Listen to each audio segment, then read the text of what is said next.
Entonces, la gluconeogénesis tenemos que existen precursores que van a ayudar a la formación de glucosa en un estado de ayuno, ¿no? En un estado de requerimiento de glucosa, y uno de ellos es el glicerol, que ha venido de la hidrólisis de los triacilglicéridos, ¿no? Que han entrado acá a esta ruta para formar glucosa. Uno de ellos es la alanina, que viene de la proteólisis muscular.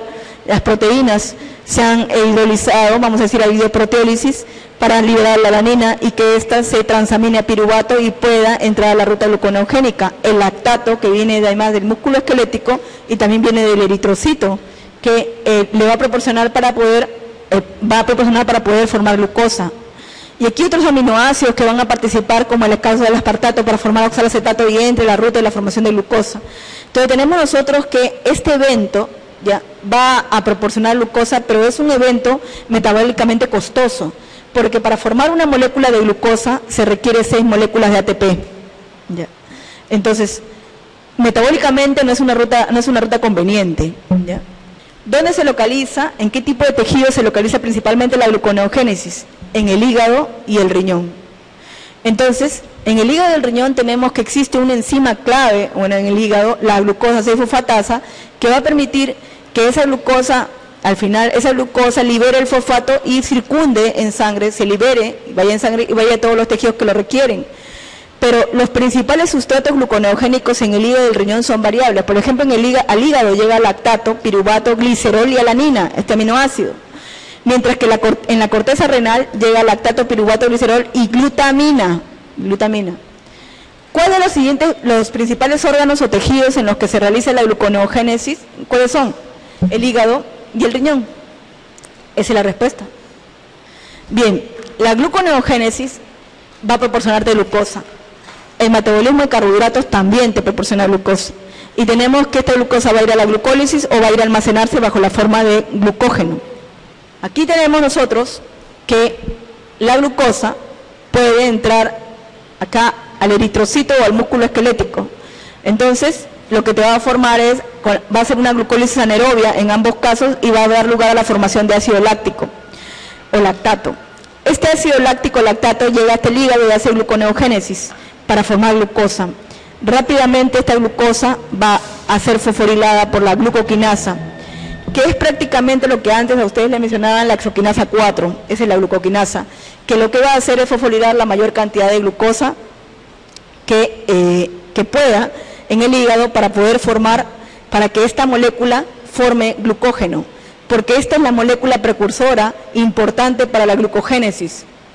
Entonces, cuando estamos en un exceso de glucosa, en un exceso de glucosa en sangre, entonces la glucoquinasa entra a tallar ahí en el hígado respecto a la exoquinasa.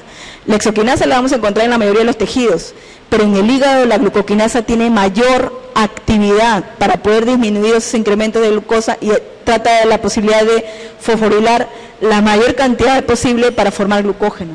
Entonces, de esa forma tenemos que la glucoquinasa tendrá mayor actividad ya enzimática que la exoquinasa. Bien, ¿cómo se da nosotros la variación de los niveles de glucógeno entre comidas durante el ayuno nocturno? Y aquí tenemos nosotros que esto es una gráfica, ¿no? Pero cada quien tiene su gráfica porque cada quien sabe a la hora que toma su desayuno. Pero esto es gráfico solamente para demostrar cómo se dan los movimientos de glucógeno. Nosotros tenemos que a las 8 de la mañana, en un ejemplo, hemos tomado desayuno, se toma el desayuno a las 8 de la mañana, un ejemplo, ¿ya? Y también estamos hablando esto de un adulto, ¿ah? ¿Ya? Esta es la gráfica de un adulto. A las 8 de la mañana toma desayuno y el contenido de glucógeno hepático se eleva. A medida que transcurre la mañana y el día, tenemos que va cayendo el contenido de glucógeno y prácticamente a la 1 ya no tenemos casi nada de glucógeno. Entonces, almorzamos otra vez, y tenemos que se eleva, pero como estamos en constante actividad, tenemos que luego a las 7 de la noche hay otra caída de glucógeno, hasta la cena, que es las 7 de la noche, y se eleva nuevamente el contenido de glucógeno en el hígado, y durante toda la noche cae a las 6 de la mañana. Entonces, a las 6 de la mañana tenemos nosotros que el glucógeno está en foja cero, como decir, foja cero, no hay glucógeno. Entonces, ¿qué te va a proveer de energía, ya, si no hay glucógeno? Y la gente que no toma desayuno, entonces ahorita estará pues así, lineal, ¿no? Como si tuviera muerto su metabolismo. Entonces, y eso pasa también con muchos estudiantes, ¿no? Que no toman desayuno y están durmiendo. El cerebro que está requiriendo glucosa no funciona, pues, de forma adecuada. Pues. ¿Qué va a funcionar? ¿Ya? Pero entonces, ¿cómo estamos nosotros manteniéndonos todavía vivos, ¿no? ¿Cómo? Entonces, ¿cómo el cerebro, de dónde está echando mano? ¿De dónde? Entonces, están haciendo gluconeogénesis, ¿no? Y lo primero que hay que hacer es quemar las proteínas musculares, ¿no? ¿Ya? Para poder generar aminoácidos, como el caso de la alanina y la glutamina, para que puedan formar glucosa por gluconeogénesis. Por otro lado, los cuerpos cetónicos, la formación de cuerpos cetónicos también entran a tallar ahí, ¿no? Entonces, si no han tomado desayuno desde la noche anterior, que no han almorzado absolutamente nada, y todavía son las 10, ¿no? Y a las 11 todavía van a repartir las galletas, ¿no? Entonces, hasta esa hora que recién vas a comer algo, ¿no? Entonces tenemos que, ahí se está dando un evento de acidosis interna, ¿no? Una acidosis. Primera condición, es una de las condiciones de las células cancerosas, ser ácidas, tener un pH ácido. Entonces tenemos nosotros, que dicho sea de paso, las células cancerosas, a pesar de que la célula pueda tener mitocondrias y tener la posibilidad de generar su energía o generar mayor cantidad de ATP por el evento de una glucólisis aerobia, ¿no? Hacer todo el metabolismo oxidativo y generar mayor cantidad de ATP, las células cancerosas no hacen eso. Las células cancerosas, a pesar de tener mitocondrias, ya optan por la glucólisis anaerobia y forman lactato. Entonces lo que hace eso es disminuir el pH en la célula, porque se produce mayor cantidad de lactato.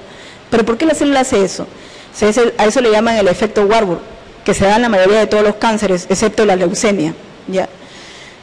La célula opta por eso porque la glucólisis anaerobia en tiempo es más corto, pero produce menor cantidad de ATP, solamente 2 moléculas de ATP, ¿ya? Entonces tenemos que lo hace más rápido porque sus requerimientos energéticos son mayores, porque están en constante división, ¿cierto?, que hacer el proceso de del otro evento, ¿no? Entonces anula el ciclo de Krebs, anula la posibilidad de hacer el ciclo de Krebs y se anula la posibilidad de fosforilar. Entonces ya el medio, con el lactato formado, se da una acidosis, el pH de la célula cancerosa, las células empiezan a disminuir. Entonces, hay un trabajo de investigación que se ha reportado este año, que está relacionado, por ejemplo, los ayunos continuos que hay, ¿no? Que hacen que las personas, ya cuando pasan los 50 años, porque ya cuando pasan los 50 años, la programación metabólica fetal que ha sido en una etapa empieza a tallar después de los 50 años, empiezan a aparecer ya las manifestaciones de la programación metabólica fetal, ¿no? Entonces, ¿a qué se refiere esto? Se supone que durante la gestación ha habido una programación metabólica fetal, que es una marca, ¿ya?, que ya está establecida, pero no es definitiva, porque en el tiempo la persona puede haber cambiado de hábito alimenticio, puede haber mejorado, pero si el patrón de vida se ha mantenido a una vida pues de tabaco, ron, desarreglos, no tomar desayuno, o no tomar desayuno permanentemente, o tener una dieta hipercalórica, no consumir antioxidantes, o en este sentido, ¿no? Tenemos que esa programación metabólica que se dio no a favor, sino a su desfavor, vamos a decir así, a su perjuicio, después de los 50 se manifiestan. Después de los 50 aparecen todas las enfermedades. El infarto cardíaco, el problema de infarto, el problema de hipercolesterolemia, el problema de la diabetes tipo 2, entonces todo a partir de los 50. Entonces, ¿por qué? Porque la máquina, nosotros decimos la máquina, los bioquímicos decimos cuando la máquina ya se pone lenta, y a medida que va pasando la edad, la máquina se pone lenta también, se va lentificando. Entonces, no hay necesidad de estar comiendo demasiado, ¿no? Entonces, los que trabajan, por ejemplo, en la bioquímica del envejecimiento dicen que no se debe consumir mucho carbohidrato a medida que uno va avanzando. Entonces, el consumo de carbohidrato tiene que empezar a disminuir. ¿Por qué? Porque cuando se hace el metabolismo oxidativo hay mayor posibilidad de formar radicales libres. Los radicales libres se forman como parte del metabolismo intermediario, se forman. Eso no lo podemos evitar. Pero si nosotros disminuimos las dietas hipercalóricas, disminuimos, no la anulamos, disminuimos, tenemos menos posibilidad de formar radicales libres, o sea, menos, disminuimos la concentración. Entonces, a medida que nosotros estamos ya avanzando en la edad, la máquina va envejeciendo también. Entonces vamos viendo también cómo nuestras enzimas están trabajando de forma óptima o no, la actividad de las enzimas, están trabajando bien o no, y de qué ha dependido, ¿no? Si tu constitución génica hace que tu actividad enzimática sea óptima, tu actividad enzimática sea medias, o tu actividad enzimática sea nula. Si han existido que los cofactores que han entrado por la dieta potencian la actividad de tus enzimas, o sea, todo eso entra a tallar, todo lo que tú ves tan simple, o sea, quien no sabe bioquímica no sabe nada, porque la bioquímica, nosotros le decimos a los médicos, a los que se forman, no sabes bioquímica, no sabes nada, porque es prácticamente lo básico ahí que te va a ayudar a poder entender otras ramas, y en la clínica vas a poder rápidamente integrar. Entonces, hay muchas cosas que van a estar implicadas en la bioquímica que gatillan, ¿no? Si yo apago acá, ¿qué pasa? Si este gen se detiene acá, algo va a pasar acá abajo, si acá pasa, algo va a pasar, algo está sucediendo, ya. ¿Por qué no responden a los tratamientos todos? No respondemos todos porque todos tenemos un metabolismo diferente, nuestras actividades enzimáticas son diferentes, la capacidad de absorción es diferente, dependiendo, ¿no? Hemos sufrido de parasitosis, ya nuestra capacidad absortiva es diferente, ¿no? ¿Cómo metabolizamos? Nos asienta ese alimento, no se asienta, entonces a todos no nos va a sentar el mismo alimento. A algunos les va a favorecer, a algunos no les va a favorecer, algunos responderán bien, algunos no responden. Entonces, por eso se llaman los hiporrespondedores, los que no responden en nada, ¿no? Los que responden muy bien les llaman los hiperrespondedores, ¿no? Que responden bien a una dieta, entonces hace que la dieta los ayude para poder disminuir la concentración de colesterol o disminuir la concentración de glucosa. Entonces, hay gente que va a responder muy bien y hay gente que no. Entonces, no todos, si voy con la gente, tú escuchas que la gente dice, yo tomo estas plantas que me hacen bien, esas plantas le hacen bien a esa persona, pero tal vez no le hacen bien a todos. Entonces tú tienes que ir probando como si fueras un ratón a ver si te hace bien. ¿Ya? Si te hace bien. Entonces tú te vas usando, ¿no? Si hacemos, tú tienes que hacer, así como tú haces un experimento con el paciente, tú puedes hacer tu propio experimento, ¿no? Tomo, me doso el colesterol, doso todo el perfil lipídico, me doso la glucosa basal y voy viendo, ¿no? Si realmente sí está haciendo este efecto de ser hipoglicemiante, ¿no? En mí, ¿no? En mi persona, y voy evaluando, ya, esta planta es para mí, ¿no? Y así se trabaja, o sea, así trabajan vamos a decir así, de la forma, vamos a decir así, claro que con pastillas trabajan, pues, ¿no? Vamos a decir, ese efecto, señor, ¿cómo se siente? Usted dice, ¿no? Pero no, bioquímicamente no evalúan, no dosan, ¿no? Periódicamente, y el peso, y además la actividad, y la dieta, y ven todo eso, o sea, eso no lo hacen. Pero si para uno mismo, uno puede hacerlo, ¿no? Yo quiero probar a ver si esto me hace efecto. Los bioquímicos hacen eso, ¿no? Los bioquímicos de trabajan de metabolismo hacen eso. No descartan nada, porque voy a ver si estas algas, a ver si hacen efecto conmigo, ¿no? Pero primero se dosan, y después periódicamente toman, y después se van dosando, y van controlando la dieta, van viendo, y dicen, ya, sí está haciendo efecto, sí me hace efecto. Entonces, no descartan nada. Nada, como decir, al momento que tú quieres... tú tienes que haber visto de que para combatir el cáncer tienes que echar en mano de todo, pues porque ya al final algo te tiene que hacer bien, ¿no? Pero no cerrarse a nada, ¿no? No como Steven Johnson, el dueño de Apple, ¿no? Que murió. Él se cerró al tratamiento de la medicina, vamos a decir, contemporánea, y él se fue al tratamiento de la medicina tradicional y no quiso saber y pudo haberse salvado, ¿no? Pero murió. Entonces aquí, por eso que cuando tú le dices al diabético, vamos a decir así, una persona diabética, tú le dices, señor, tome esta pastilla, tome esto, tome. Y la gente de provincia conoce más de las plantas hipoglicemiantes, por ejemplo, conoce más. Entonces él te escucha y, ¿no? Dice, ¿qué voy a estar comprando pastillas? ¿No? Mejor yo tomo mis plantas. Y sí conoce las plantas hipoglicemiantes. ¿Por qué?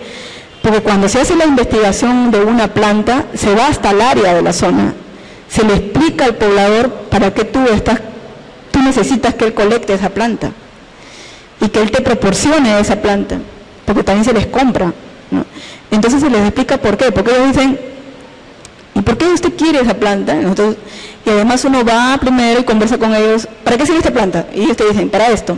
Entonces nosotros, ¿y para qué sirve esta planta? Para tal cosa. ¿Y para qué usan esta planta? Bueno, ¿y de cuándo la usan? Nosotros la usamos hace muchos años. Entonces, esta planta, ¿qué hacen los que investigan? Dicen, hay que evaluar el principio activo de lo que él nos está diciendo, y lo comprobamos, ¿no?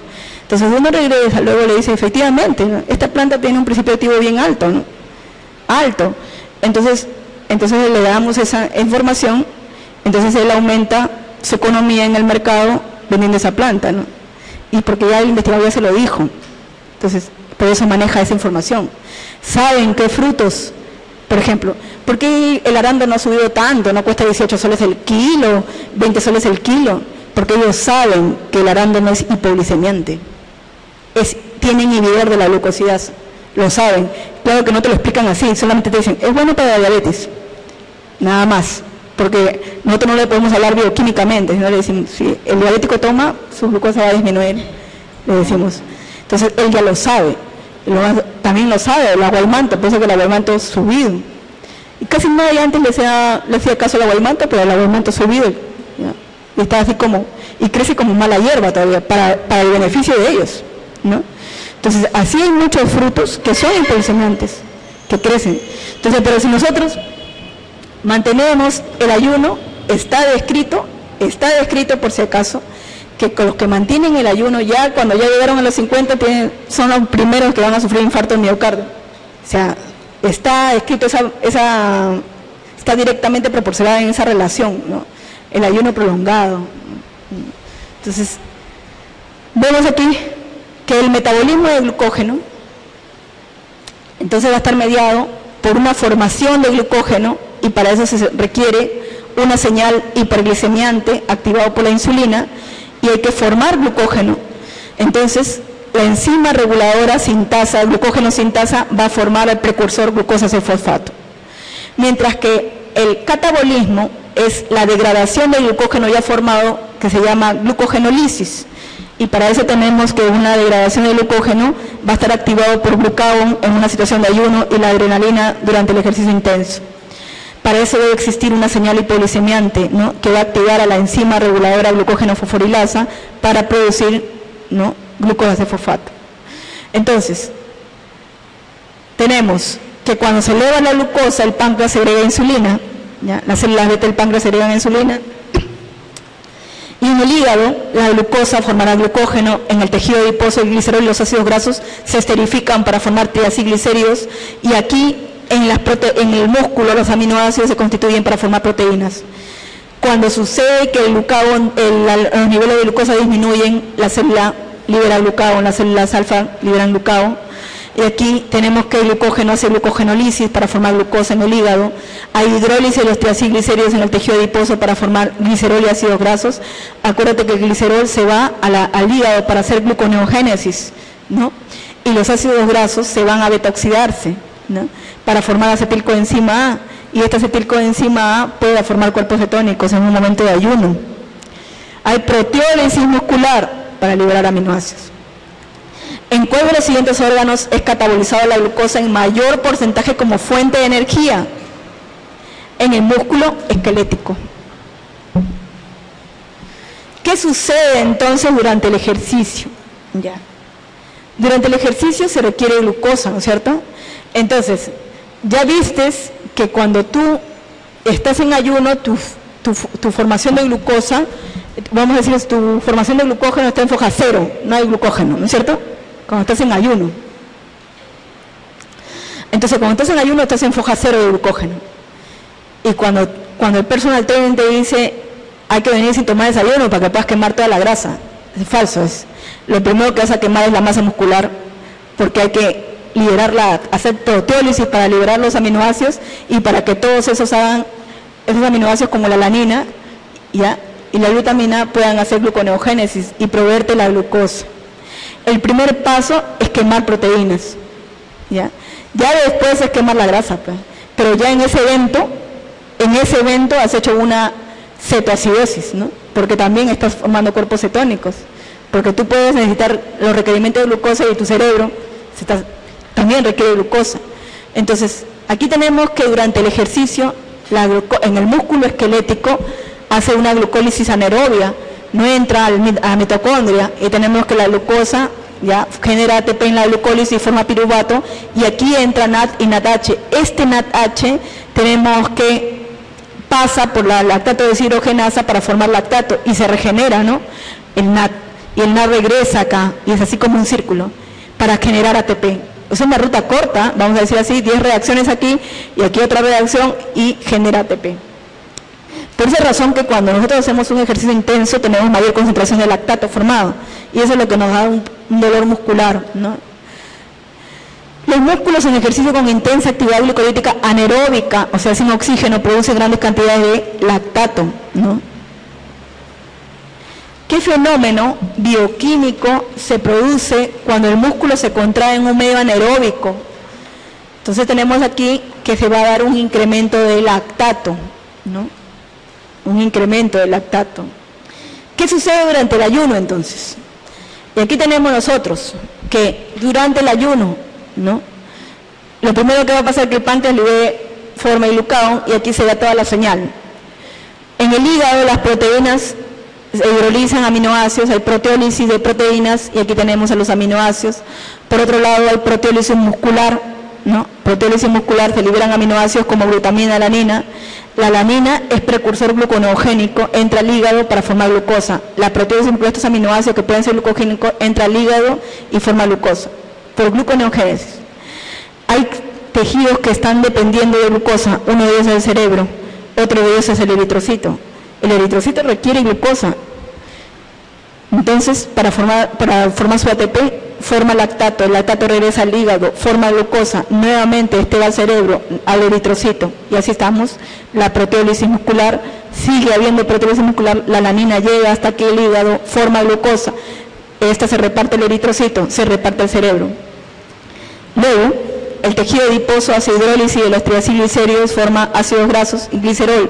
El glicerol es precursor gluconeogénico, se va hasta el hígado, forma glucosa, este se va al cerebro, se va al eritrocito. Los ácidos grasos que llegan hasta el hígado hacen beta-oxidación, forman cuerpos, beta-oxidación para formar acetilcoenzima A. Esta acetilcoenzima A forma cuerpos cetónicos, que lo está requiriendo el cerebro y lo está requiriendo el músculo. ¿Ya? Todo eso pasa durante el ayuno. O sea, todo eso te pasa cuando no has tomado desayuno, mejor dicho.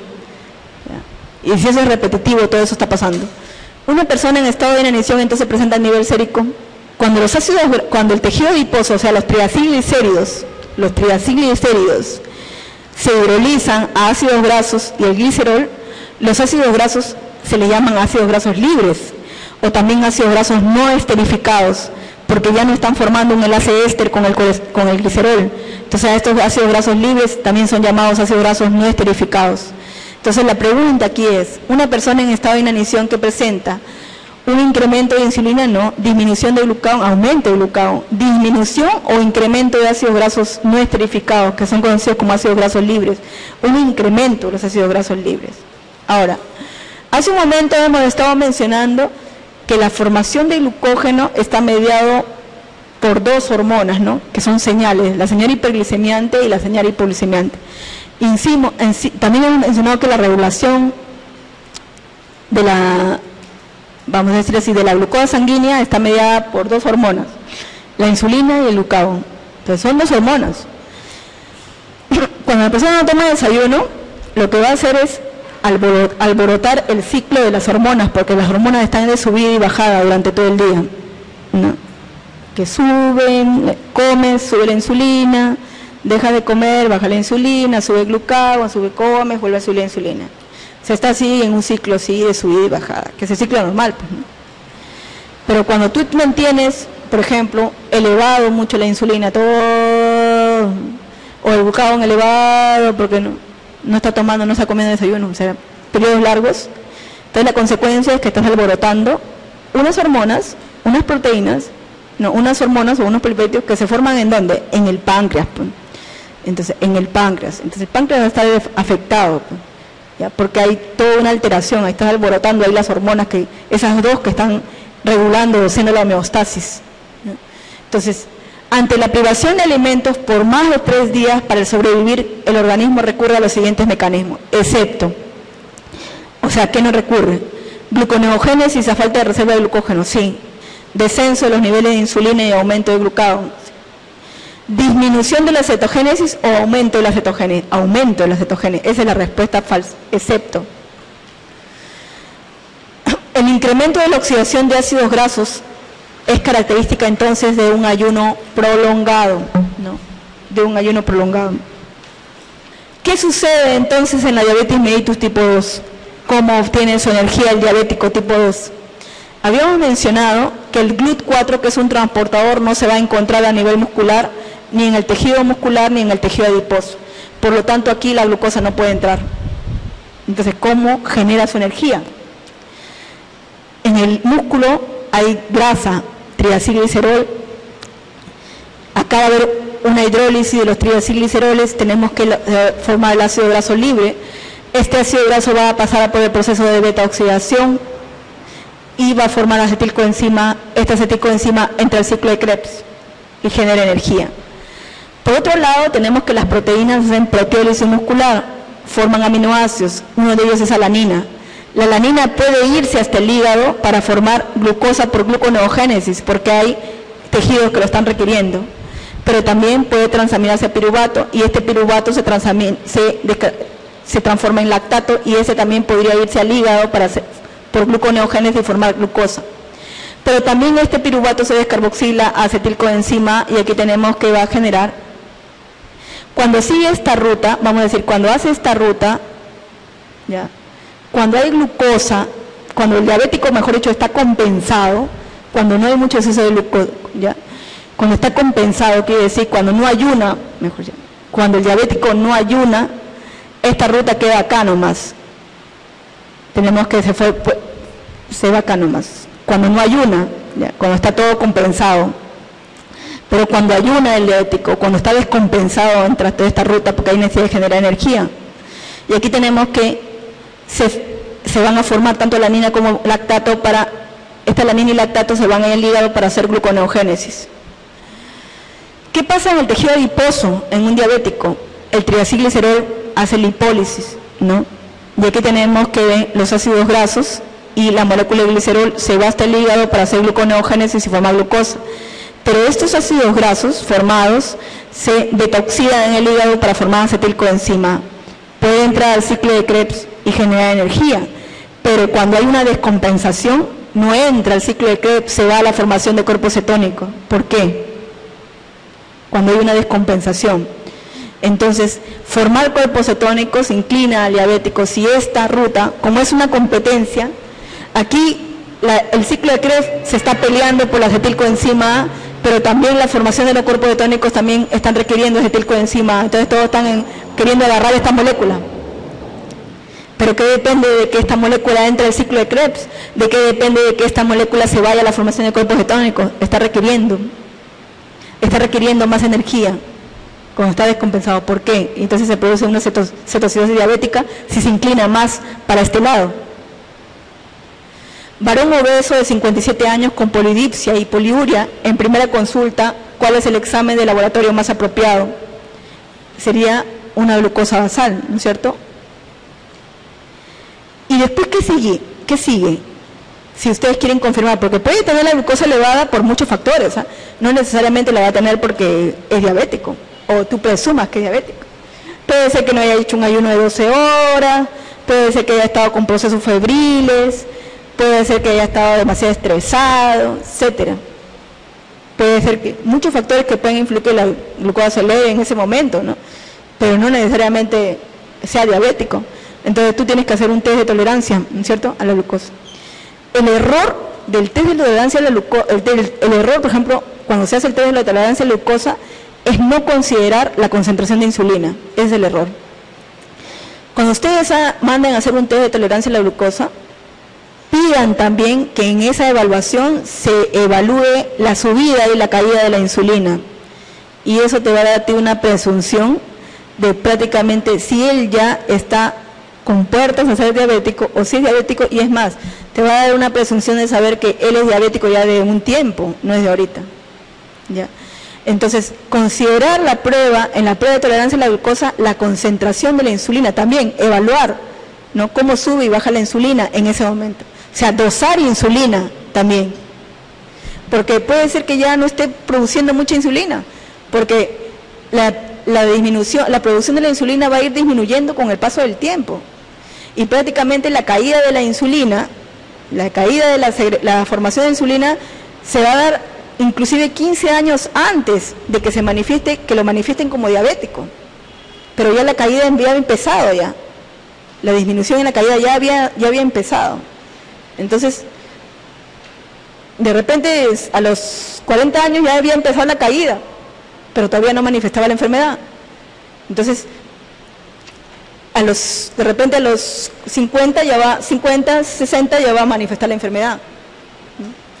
Entonces, eso es lo que le va a ayudar. Por ejemplo, si ya tiene la caída, decir, señor, ¿sabe qué? Mira, ahorita tal vez si usted sigue acumulando todos los factores para que usted tenga diabetes, va a tener.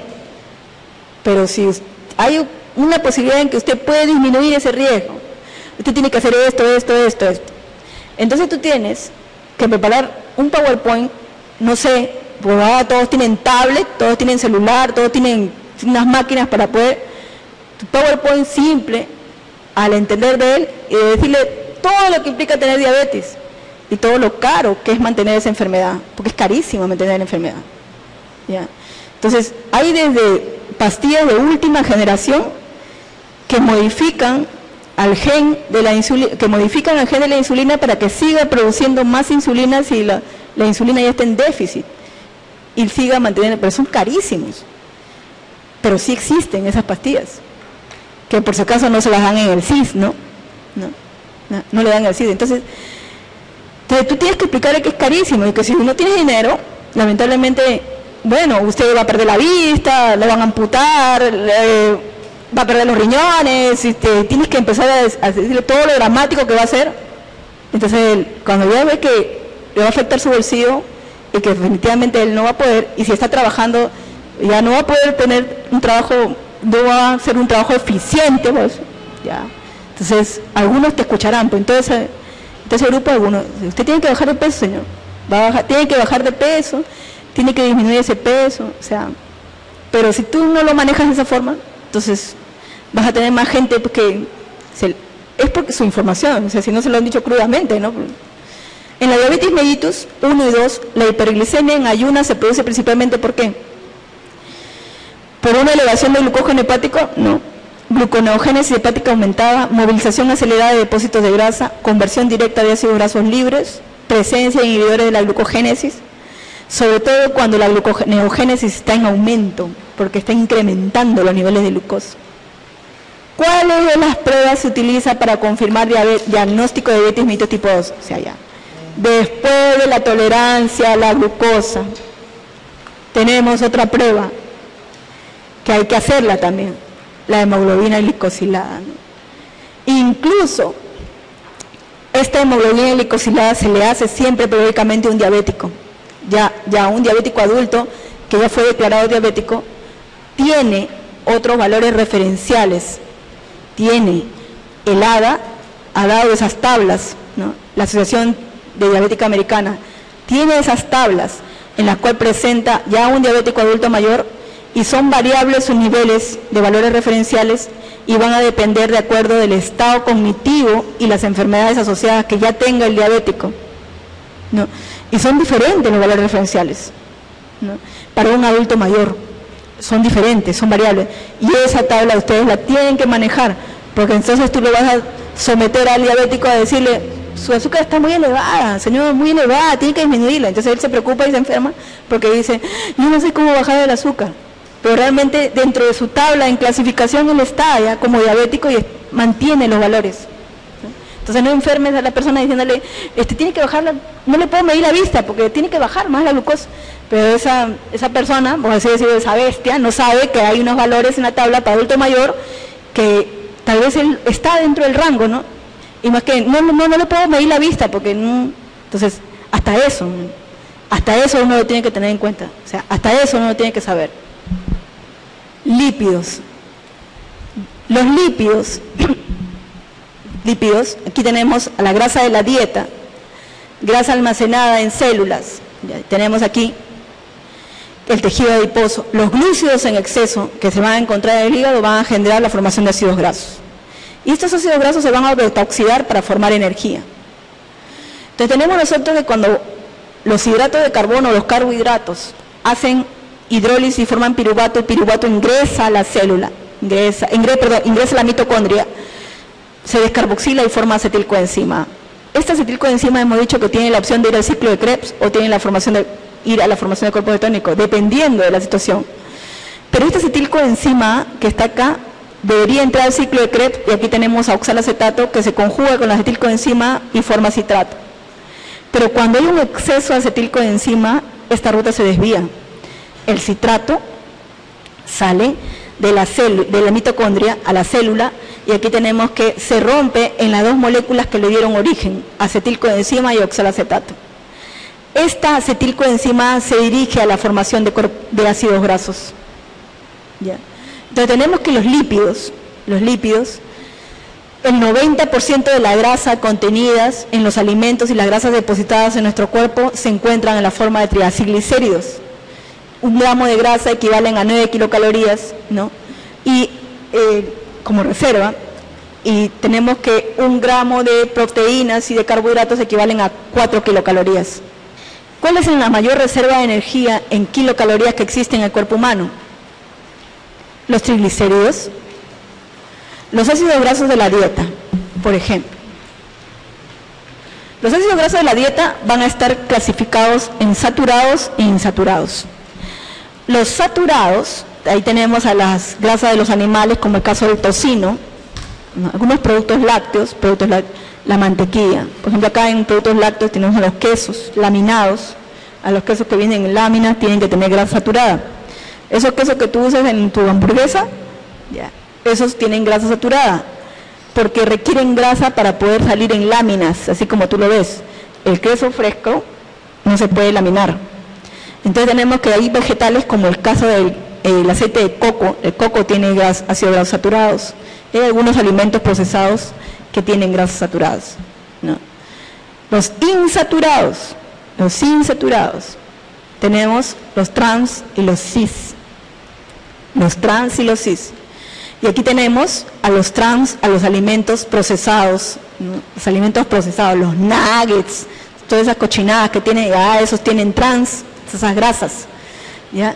Todas esas wafers, la mantequilla del wafer, esa que tú compras para tus hijos, también tienen aquí aceites parcialmente hidrogenados, tienen grasas trans, y eso fue un estudio que se hizo en Lima por unos estudiantes de nutrición, y evaluaron en todas las golosinas que tenían grasas, ¿no?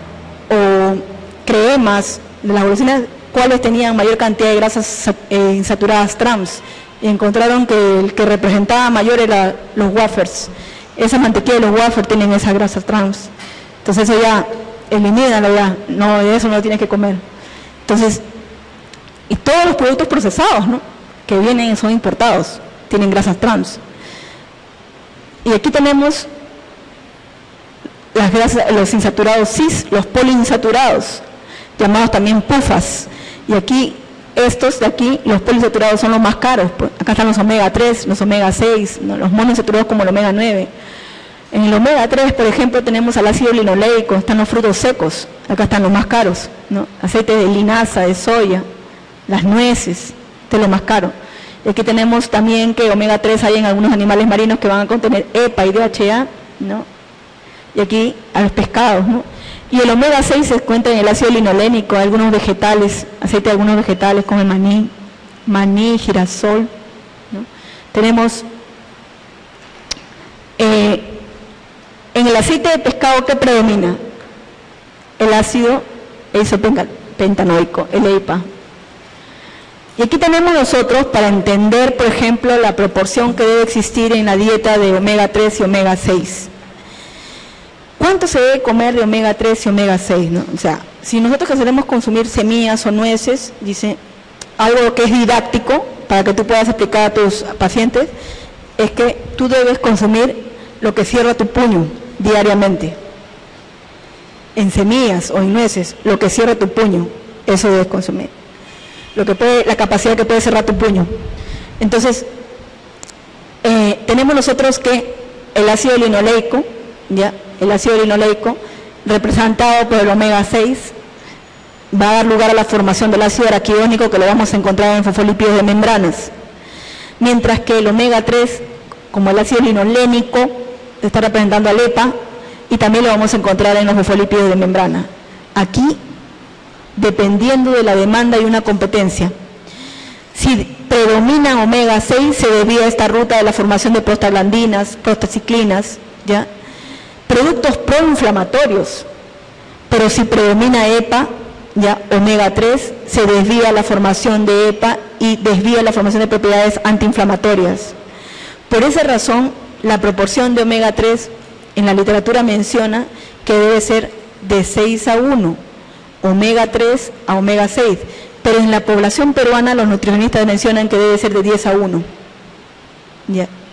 Entonces tenemos que, para poder disminuir esas propiedades proinflamatorias en un adulto mayor, tiene que predominar su omega 3. Tiene que predominar el omega 3. Entonces, ¿qué tiene omega 3? El ajonjolí, la semilla de girasol, todo eso tiene omega 3, todas las semillas, los frutos, ¿no? Tienen omega 3.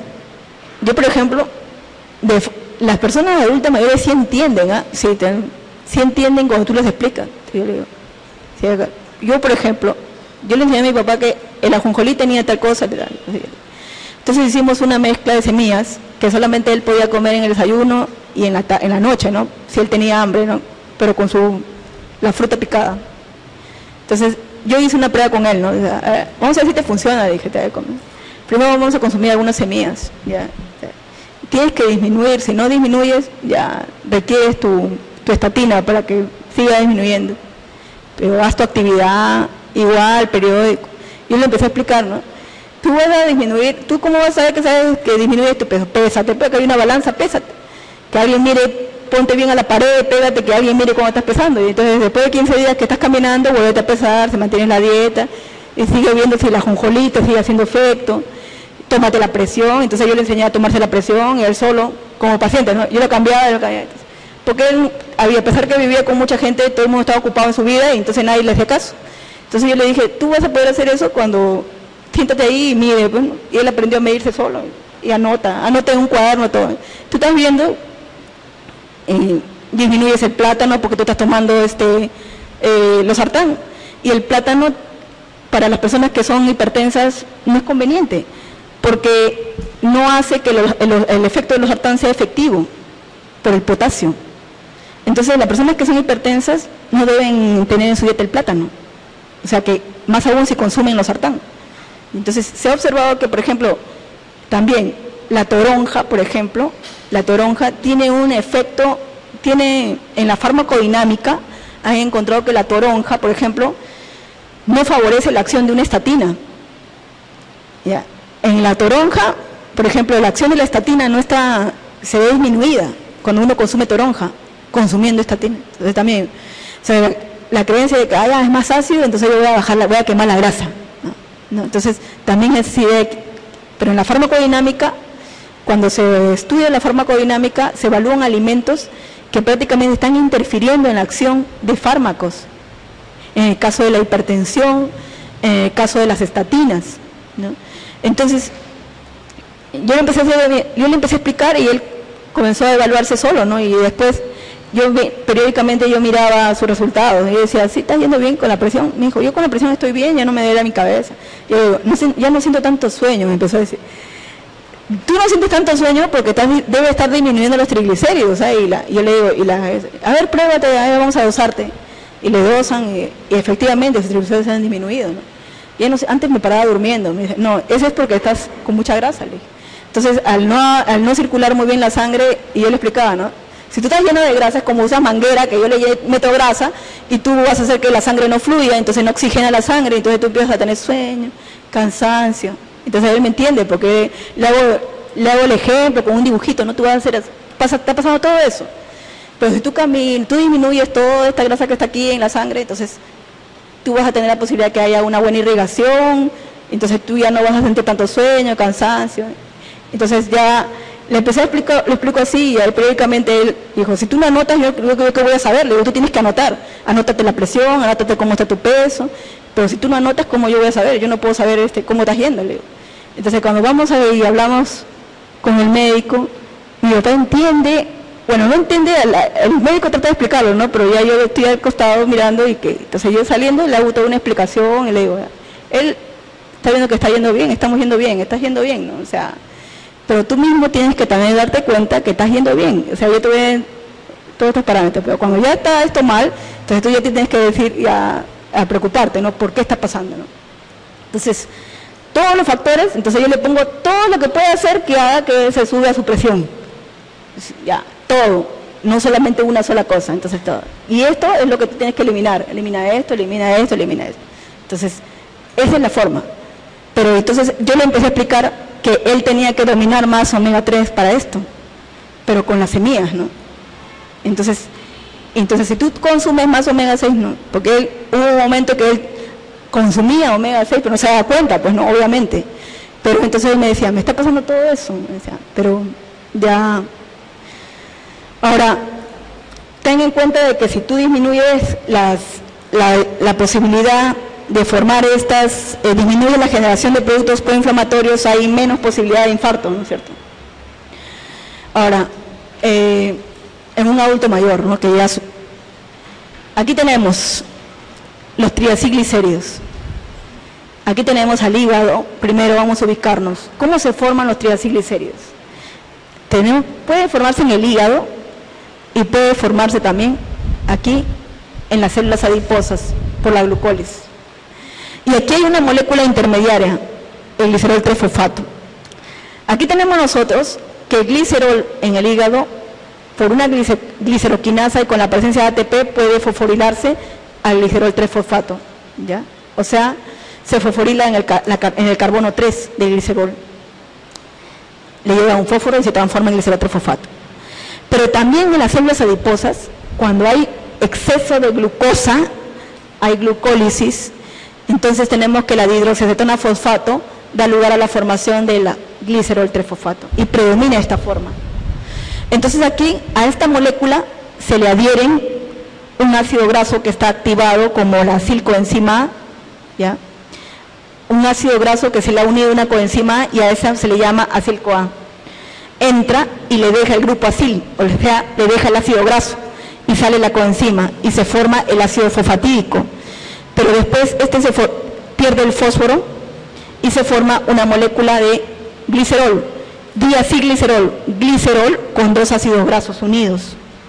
Luego llega el tercer ácido graso, pero está unido a una coenzima A, por eso se llama acil-CoA, ácido graso unido a una coenzima A.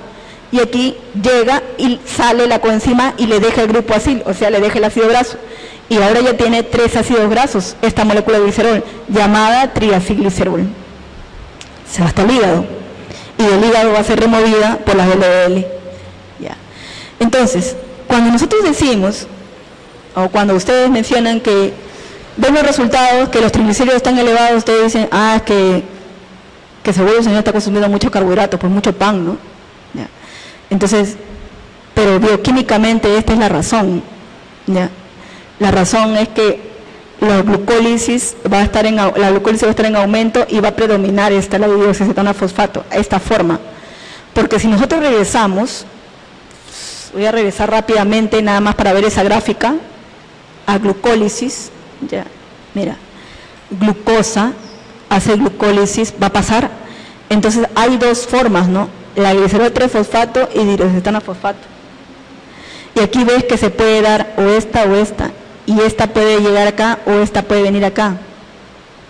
Entonces cuando hay mucha glucosa en el tejido adiposo va a predominar el desvío hasta esta forma y de aquí se va acá y aquí se desvía este glicerol 3-fosfato, ya glicerol aquí, se desvía la formación de glicerol 3-fosfato, ¿ya? Este glicerol 3-fosfato lo que va a hacer es desviarse de aquí, se desvía la formación de triacilglicérido, predomina de esa forma. Y aquí tenemos, cuando nosotros incrementamos, por ejemplo, la concentración de fructosa en nuestra dieta, por ejemplo, los jarabes que tienen un alto contenido de fructosa, tenemos mayor posibilidad de formar mayor cantidad de triacilglicéridos, mayor cantidad de grasa, acumular mayor cantidad de grasa. ¿Qué alimentos tienen jarabe de maíz que tiene alto contenido de fructosa? Los alimentos procesados, los alimentos endulzados. No estamos hablando de la fruta, que cuando tú consumes fruta, estamos hablando de cuando tú consumes alimentos procesados que tienen en su composición jarabe de fructosa. Son los alimentos importados, tienen jarabe de fructosa. Nutella tiene jarabe de fructosa. Todo alimento importado, todos los helados que te comes en McDonald's tienen jarabe de fructosa. Coca-Cola tiene jarabe de fructosa. ¿Ya? Todas las bebidas importadas, jarabe de fructosa. Entonces, cuando eso se incrementan los niveles de fructosa, la fructosa entra también en la ruta de la glucólisis al fosforilarse a fructosa 6-fosfato. Y en el hígado ya predomina de esta forma, en el tejido adiposo va a predominar de esta forma, la hidroxicetona fosfato. ¿Para qué? Para desviar esta forma de glicerol 3-fosfato y formar triacilglicéridos. Y aquí tenemos nosotros, aquí tenemos que toda esta forma que se va a predominar, aquí tenemos en el hígado, ya se forma el triacilglicérido. Y aquí, a la larga, estamos con un hígado graso, ¿no? Ya se formó en el hígado, ¿no? Y en el cerebro, ¿qué va a dar? Un comportamiento adictivo, una resistencia a la leptina, ¿no? Tenemos que va a haber un estrés oxidativo elevado en el adipocito y como consecuencia un síndrome metabólico, diabetes tipo 2. Entonces, los productos procesados que son importados, ¿por qué tienen jarabe de maíz como endulzante? Porque es más barato, pues. Es más barato que la caña de azúcar. La caña de azúcar es muy cara en lugares donde no se produce caña de azúcar. Pero nosotros todavía producimos caña de azúcar. Y por eso que tenemos ese azúcar rubio. Pero mucho del azúcar de la caña sale al extranjero, pero es vendido muy caro. Pero es más barato consumir azúcar de jarabe de maíz, bajo la forma de fructosa. Entonces, pero eso tiene un alto contenido de azúcar, pues. Por eso que esos cereales importados, todo está endulzado con todo eso. Olvídate de eso ya eso ya tienes que quitarlo de tu chip. Eso no se come. A ver, aquí tenemos nosotros que para formar colesterol hay un precursor. Habíamos mencionado que la acetilcoenzima puede dar lugar a la síntesis de colesterol como de ácidos grasos. Pero para que forme la HMG-CoA, que es la hidroximetilglutarilcoenzima A, para eso se tiene que unir a la acetilcoenzima, a la cetoacetilcoenzima A, y a través de la HMG-CoA sintasa formará esta molécula que es precursora, ¿ya? En el citoplasma da lugar a la formación de colesterol, en la mitocondria da lugar a la formación de cuerpos cetónicos. Aquí tenemos que esta HMG-CoA para formar colesterol requiere NADPH, pero este NADPH lo está proporcionando la vía de las pentosas. Y aquí tenemos que esta molécula, esta enzima HMG-CoA reductasa es la responsable de regular la síntesis de colesterol y prácticamente al formar mevalonato, este es un paso irreversible ya. Forma mevalonato, como es una ruta de síntesis se requiere ATP, isopentomil, dimetil, intermediarios y dan lugar a la formación de lanosterol, 19 reacciones más y forma colesterol. Y aquí tenemos nosotros que en el hígado este colesterol servirá para formar sales biliares y en las glándulas endocrinas esteroides. ¿Cómo se regula la síntesis? Ya.